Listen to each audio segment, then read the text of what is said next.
In this section of the course, we're going to look at more advanced Unity subjects.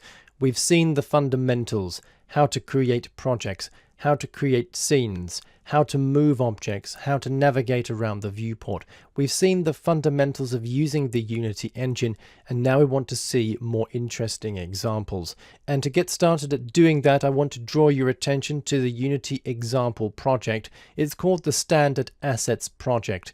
You can install this with the Unity engine, but you can also access this from the Unity Asset Store. And it really is a great way to start learning to use Unity because it gives you a hands-on practical project that you can take a look at and dismantle to see how it works. You can access this project from the Unity Asset Store by switching to the Asset Store tab, and you will see the Standard Assets for Unity project. It highlights the version 4.6, but it works in plenty of later versions. So you can simply download this from the Asset Store, import that into your project, and get started.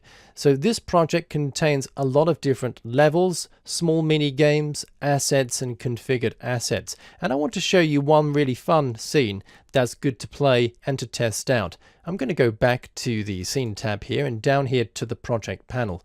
When you've imported this Standard Assets project to the project here, you can move down to the Standard Assets section, and under this section you'll see a whole variety of different folders that this project depends upon.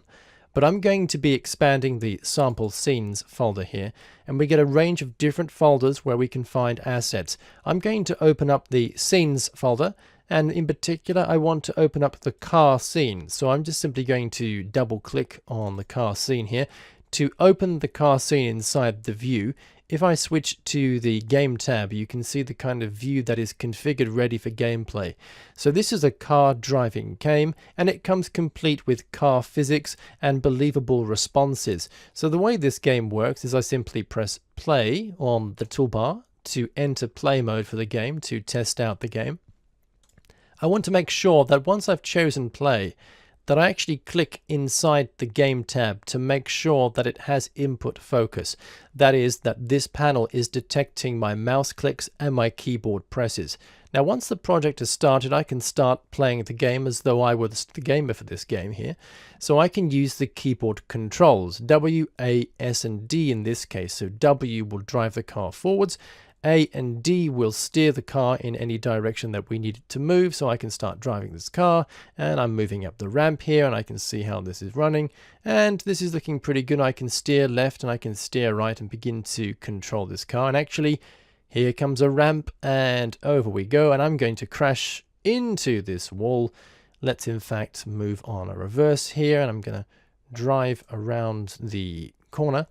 I'm going to try and smash into these boxes here, and bam, yes, there we go. I've smashed into these cubes, and that's looking pretty good. So that's how we can play the game. Notice also that during gameplay mode I can actually switch back to the Scene tab and see how things are looking. We'll see more about that in the next movie. But this is the Standard Asset Sample project that is available from the Unity Asset Store. Notice that it contains many different scenes that we can kind of open up and take a look at. For example, if I double click on the rollerball scene and I bring that into the editor, you can see that we have a kind of different setup here where I can roll the ball around an environment. And we can kind of see how this works in terms of the physics and the controls. In addition to that, we also have a 2D character scene. So again, we have a 2D kind of platform game in which I can control a character and move stuff around. I can use a spacebar to jump, and I can navigate around the environment and see all of this operational. So that's looking pretty good. There are many different scenes that we can open up, explore them, see how they work. There really is a lot to learn from the Unity Sample project.